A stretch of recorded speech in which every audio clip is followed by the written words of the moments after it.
Welcome to the program, friend. You may remember the famous quote of Obama mocking people who cling to their guns and to their religion. God save us from the agenda of this presidency. This is the final installment of a 7-part series on your right, your God-given right to defend yourself. We've been looking at history, we've been looking at theology, we've been looking at contemporary news clippings, and as recent events in Nevada and in other places have shown, thank God for the right, God-given right to self-defense and the codified right of the Second Amendment for us to keep and bear arms, even to the point of protecting our freedom from a tyrannical government. Some of what you're about to see is probably not age appropriate for small children, so I encourage you to use some discernment. You know your children better than anyone else. But I'm proud to bring you this series, and I hope that even if you don't agree with everything that I have said or that I'll say in today's program, that you have found it stimulating and helpful in your pursuit for justice. Enjoy the final episode. Welcome to the Voice of Resistance, friend. I am your host, Randall Terry. Before we look at some of these executive orders, executive actions, executive fluff, executive shiny things, I want to tell you the ongoing saga of your servant. A couple of days ago, one of our team and I, Gary and I, went to purchase a firearm at a local gun shop just to test the system, okay? We filled out all the paperwork. We're law-abiding citizens. Should have been no problem. The owner of the store said, I'll have you out here in 10 minutes. They'll approve you over the phone, no problem. Well, guess what? We didn't get approved.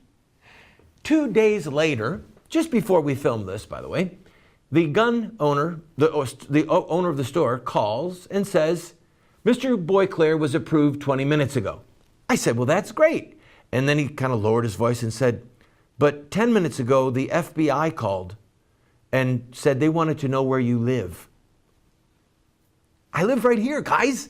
Would you come and pay us a visit? Now, I'm not sure if I really want them to come, but if you do, we want to interview you. We have a daily television show, and we'd like to get to the bottom of this and get you guys on the record as to why I, a law-abiding citizen who loves this country and who happens to love babies and hates the Obama administration, because that's my moral obligation, why are you harassing me?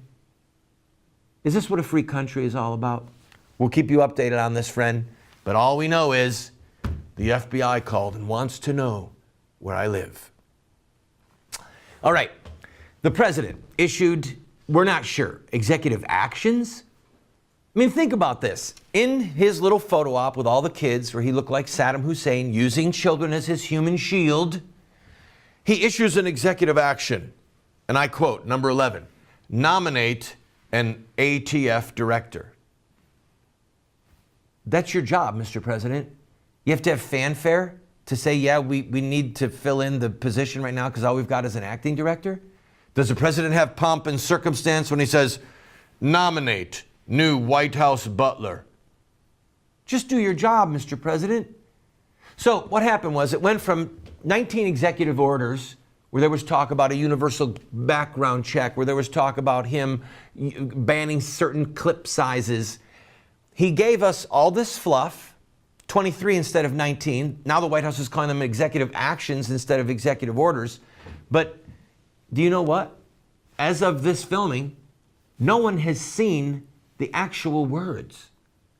We don't know what he signed. All we have is a synopsis that has been released by the government. That's it. So let me read to you some of these synopses, and then we will look at what the real issue might be. Number 14, issue a presidential memorandum directing the Centers for Disease Control to research the causes and prevention of gun violence. Number 16, clarify that the Affordable Care Act does not prohibit doctors from asking their patients about guns in their homes.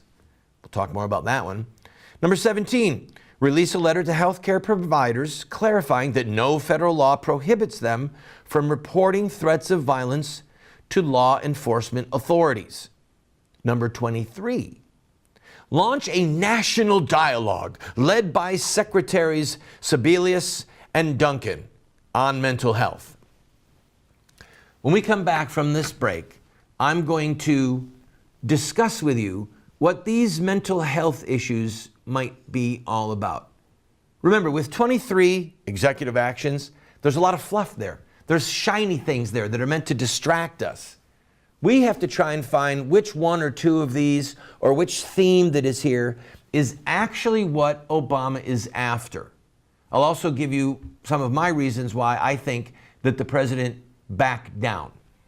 That and so much more when we come back. This is The Voice of Resistance. I'm Randall Tier.